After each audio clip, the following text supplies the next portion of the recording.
dilempar penghapus dari belakang. Cuman aku nggak tahu yang mana. Ada dua cewek yang ketawa, tapi aku nggak tahu yang mana. Aku merasa disingkirkan gitu loh. Ih apa sih so artis banget. Ih foto-fotonya kayak gitu kan. Kena mental health kan. Terus kayak kenapa ya? Aku pernah datang ke Jakarta, sempet mau casting, terus orangnya kayak kamu hilangin deh medok kamu dulu. Indonesia kamu juga kurang bagus. Pulang aku Surabaya. Pernah punya ngalamin titik terendah nggak di SMP? Pernah dong. Pasti apa ya? Orang-orang itu semua orang di sini pasti pernah mengalami titik terendah lah kalau menurut aku. Aku sempet dibully waktu sebenarnya dari SD itu udah agak gitu. Terus kayak SMP mulai dijauhin sama orang-orang gitu. And itu kayak bener-bener gimana ya? Like how I would say sakit aja sih. Jadi dan bullyingnya tuh kalau misalnya physically bullying itu kan enak gitu kan, ada bukti kalau aku tuh dibullying. Apalagi kalau misalnya verbal gitu kan enak gitu. Nah ini tuh beda bullyingnya. Jadi bullyingnya mereka tuh misalnya di kelas ada 24 anak. Aku merasa kayak cuma ada 23. Aku kayak setan di situ. Cocok dengan peran gajah setan kan. Ya kayak gitu. Jadi merasanya kayak everyone is there, tapi kayak ya udah aku bukan siapa-siapa, aku cuma setan aja di situ. Dan itu merasa kayak apa ya, aku merasa disingkirkan gitu loh. Dan Kayak misalnya ada tatapan mata yang sinis sama kamu atau kayak gimana? Kan kayak apa ya, aku cuman ya udah sering gitu, masih mending ditatapin, aku kagak ditatapin. kayak dicuekin. Kayak dicuekin aja gitu. Dicuekin pun kalau misalnya aku ngomong mereka cuman kayak oh iya. Ya udah gitu. Terus kalau misalnya PE class gitu misalnya ya, kan ada grup A sama B. Aku tuh lumayan pinter kalau kasti kan. Cuman aku biasanya dipilih yang paling terakhir. Kayak bro, sedih gak sih gitu loh. Gini, namanya orang dibully kan pasti kita overthinking dong. Jadinya kayak apa ya, kena mental health kan. Terus kayak kenapa ya gitu kan bingung gitu.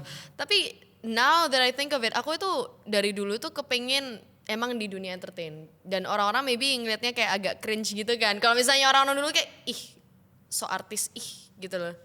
Kayak gitu kan dulu.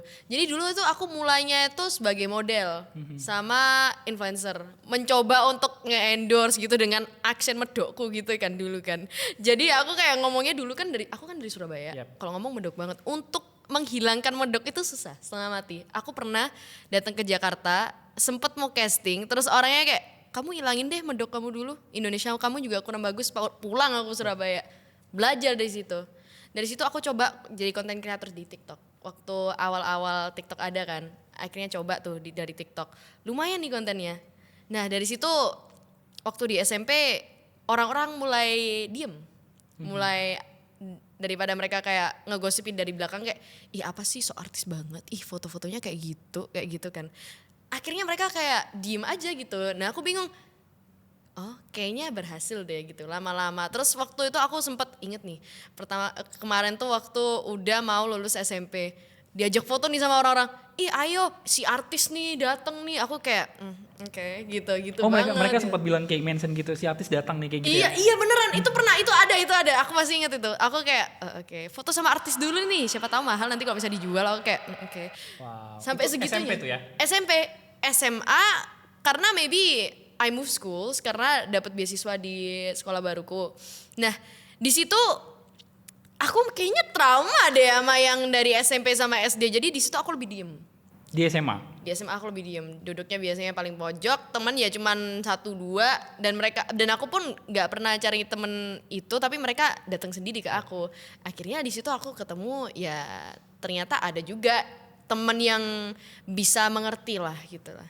Tapi aku karena agak trauma dikit sama yang lalu, jadi aku ngomongnya agak diem gitu, nggak dulu kan aku haus akan temen banget gitu kan. Sekarang aku kayak ya bodo amat, kamu mau sama aku ya udah, kalau nggak mau ya nggak apa-apa. Tapi di SMP itu kamu nggak pernah menerima frontal bullian nggak? Kayak ibaratnya kan kita hampir menerima curhatan anak-anak remaja itu ya. Misalnya mereka curhat bullian di sekolah. Pernah menerima secara verbal fisik nggak bulliannya? Kayak dasar lu. Aku kepengen sih digituin karena aku kan ada bukti gitu kalau misalnya emang aku dibully gitu. Kalau misalnya kayak di kelas nggak ada yang nganggep aku nggak bisa ngomong itu bullying, tapi secara tidak langsung itu sebenarnya bullying gitu loh. Aku pernah sekali tuh, kayaknya pernah sekali deh kalau nggak salah, aku pernah dilempar penghapus dari belakang. Cuman aku nggak tahu yang mana. Ada 2 cewek yang ketawa tapi aku nggak tahu yang mana. Masa aku berdiri, bilang kurang ajar gitu kan Iya. nggak mungkin gitu loh. Dan aku nggak suka drama, akunya nggak suka kayak bikin a scene gitu that I like a scene that I cause, I really don't want that. So aku jadi kayak diem aja gitu. Tapi itu aku sempat mau nangis ya, aku kayak udah ujung-ujung kayak gitu. Tapi sekarang kayak apa ya, when I look back, kalau misalnya nggak ada bullying itu, aku nggak mungkin menjadi seorang Zoe yang sekarang ini. Berarti positifnya adalah bully itu bisa jadi motivasi buat kamu untuk kayak membalas dengan cara yang Nah benar, ya? itu bener. Nah salahnya orang-orang anak-anak zaman sekarang ini, kalau misalnya dibully, aku nggak nyalain mereka kalau Yep. misalnya emang diambil hati. Yeah. Cuman gimana caranya kalian bisa ngambil itu, memutarbalikkan itu untuk menjadi motivasi itu yang susah tapi itu yang harus. Nah menurut kamu caranya gimana nih biar mereka kadang kan ketika kita diintimidasi, di pressure sama teman, dikucilin dari lingkungan, kita kan merasa jadi sendiri kan. Nah kalau dari kamu secara pribadi apa nih saran kamu buat mereka-mereka yang dibully nih? Saran aku, kalian cari apa ya, kayak cari tempat di mana kalian tuh bisa di reassure gitu loh. Jadi kayak misalnya ini, kalau misalnya you sedih gitu ya, terus habis dibully gitu, ke papa mama kalau misalnya aku, ke my parents supportive banget, apalagi my mom, she's really supportive. Tapi kalau misalnya kalian masih belum mau open up untuk ke keluarga kalian, kalian coba pelan-pelan ngobrol sama keluarga kalian. Kalau kalian nggak mau, nggak apa-apa, kalian ke gereja. Percayalah, di situ kalian pasti diterima. Pasti banyak yang mau dengar. Yep. Fix valid no debat, percaya nggak? Yep. Percaya bro, amin. Atau enggak kalian ngomong sama Tuhan. Aku emang, tapi ngomongnya tuh bukan, kalian boleh dalam doa. Tapi kalau aku serius, aku merasa aneh gitu. Aku merasa kayak aneh karena kalau misalnya dilihat orang aneh sih, tapi kalau aku udah nggak aneh lagi. Aku ngobrol sama Tuhan itu kadang-kadang ya kayak apa ya? Ya kayak misalnya nih, ngobrol aja kayak ya ampun Tuhan, kenapa ya aku dibully kayak gini-gini, aku pengen dong kayak gini-gini. Jadi anggap Tuhan itu sebagai teman. Yep. Karena apa ya, sebenarnya Tuhan itu mau dianggap sebagai teman kalau menurut aku. Jadi kalau kalian tuh terlalu serius berdoa kayak Tuhan gini-gini itu kadang-kadang apa ya, jadi secara tidak langsung itu kita tuh merasa kayak agak jauh gitu loh. Kalau misalnya kita ngobrol langsung tuh kayak Tuhan kenapa ya aku gini-gini, itu merasa lebih dekat dengan Tuhan. Biasanya Itu kamu sih. sering ngobrol sama Tuhan ketika kamu lagi dibully gitu. Dulu iya. Jadi aku malam-malam gitu jam 3 tuh masih bangun ini doang.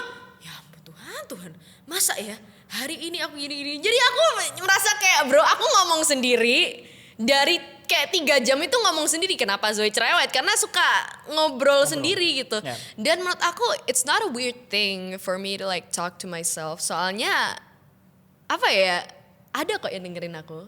Di atas sana ada gitu loh maksudku. Jadi buat kalian yang merasa kayak aduh gak ada yang mau dengerin aku, ya kalian ngomong aja sama Tuhan, ngomong sendiri tapi jujur aja ada yang dengerin kok. Yep. Gitu sih kalau ada di aku. Gimana rasanya ketika kamu saat itu lebih memilih juga ngobrol sama Tuhan? Lebih apa sih? Lebih bisa punya sesuatu atau apa sih Joy kalau secara pribadi nih? Apa ya, lebih plong aja gitu loh. Kan gini, ibaratnya gini, manusia kalau misalnya ada masalah mereka pendem terus, Yep. itu pada suatu hari you can explode gitu loh. You bisa kayak meledak gitu loh bro. Jadi kayak daripada kalian meledak gitu, akhirnya kalau misalnya meledak itu terjadi apa sih? Terjadi ada yang kayak motong-motong gini, suicidal, ada yang depresi, ada yang konsumsi obat, ada yang mau hang themselves gitu kan, kayak apa ya? It's not good lah ya. And jadi akhirnya orang-orang kayak aku mau buru-buru mati deh. Kayak bro, you belum tahu hidup itu fun apa sih sebenarnya. Makanya kalian itu daripada kalian itu meledak duluan, kalian coba berbagai cara untuk let it all out. Mau ngobrol sama Tuhan boleh, tapi kalian kalau misalnya merasa itu kurang dan kalian harus ada orang untuk mendengarkan, percayalah aku, di gereja itu banyak yang akan terima. Terus kayak ada itu kan yang social apa itu namanya? Komsel. Ya, komsel, kayak komunitas ya, betul. gitu loh. Mereka itu pasti mau dengerin. Dan percayalah aku, mereka pasti support kalian. Benar banget sih, karena ketika kita pendam sendiri seperti yang kamu bilang kan, meledak dan akhirnya dia nggak bisa take control kan, nggak Iya. bisa menjaga kesehatan mentalnya kan. Tapi menurut kamu fenomena sekarang kan banyak banget nih anak-anak ketika dia dibully, depresi kan. Kita ngerti lah kondisi mereka mungkin dibully di sekolah, ngalamin tekanan kayak gitu kan. Apalagi mereka punya keinginan bunuh diri. Nah gimana menurut kamu secara pribadi biar mereka tuh sampai nggak berpikir, jangan sampai berpikir bunuh diri lah intinya kayak gitu. Pokoknya, nah itu sebelum ada pikiran untuk bunuh diri, sebelum meledak, kalian harus act duluan. Jadi kalian harus gimana caranya kalian memperbaiki untuk tidak sampai memikirkan itu, yaitu ngobrol sama orang biar nggak meledak banget gitu loh. Dan kalian tuh harus ada mindset satu kayak aku tuh nggak mau mati karena apa gitu loh. Kayak harus ada tujuan untuk hidup. Tujuan untuk hidup bisa macem-macem. Karena aku mau nolong orang, misalnya aku mau nolong orang lain, aku belum bikin panti jompo, panti asuhan, aku belum bikin gitu loh misalnya. Atau aku tuh kepingin orang mengenal aku, atau kayak aku kepingin bikin orang senang, bahagia. Aku kepingin karya aku dilihat, itu harus ada tujuan untuk hidup. Kalau misalnya cuman ya untuk hidup doang, pasti orang mikir kayak ya udah aku mati terus untuk apa? Nggak ada kan aku hidup gitu. Nah makanya orang-orang itu zaman sekarang, apalagi anak sekarang, mereka itu kalau misalnya ditanya kamu gede mau jadi apa? Nggak tahu. Bingung, linglung. Ngambil manajemen aja deh. Kan itu kan, bener ya, kan? Ikut-ikutan teman aja deh Iya, gitu kan. bukannya aku have anything with management, bukan ya. Cuman kadang-kadang orang-orang itu mesti kayak, aku ambil manajemen aja deh, terserah mau apa. Gitu kan, apa ya, menurut aku jangan gitu. Kalau emang kalian tuh belum aja tujuan hidup, carilah tujuan hidup. Cari apa yang buat kalian seneng lah gitu. Misalnya kalian mau travel the world, itu boleh banget. Gimana kak, nggak punya uang gimana caranya? Nah ya bisa jadi content creator. Semua itu pasti ada jalannya kalau kalian itu put God in first dan kalian itu selalu percaya diri lah. Karena kita percaya setiap manusia itu, setiap siapapun kita tuh unik, berharga, spesial ya. Benar. Berarti Tuhan tuh pengen ada tujuan buat mereka ya. Jadi daripada berpikir pendek tadi, stres, depresi, nyayat dan lain-lain, lebih baik kalian pergi keluar, lihat dunia ini indah banget. Atau pergi ke orang-orang yang ibaratnya di luar sana gitu dan bergaul sama mereka dan ngobrol-ngobrol sama mereka, pasti nanti kita akan menemukan, oh iya aku bersyukur ya hidup aku udah dikasih Tuhan nih lebih dari orang-orang ini kan. Nah itu benar. Kayak gitu. Kita ngingetin lagi nih buat kamu mungkin yang tadi Joy bilang juga, kalau ibaratnya kamu berpikir pendek, kayak ngerasa aku sering dibully, aku ngalamin berbagai masalah, kamu perlu support system tadi ya. Ya, support system. Support system itu bisa tadi kamu bilang keluarga, bisa keluarga. masuk komunitas juga, datangin komunitas-komunitas gereja, mereka pasti dengerin dan mau ada buat kamu ya. Dan ya ini juga program Super Youth ini ada buat kamu juga untuk kamu bisa curhat. Jadi hubungi nomor-nomor di bawah ini. Oh ada dong. Ada dong.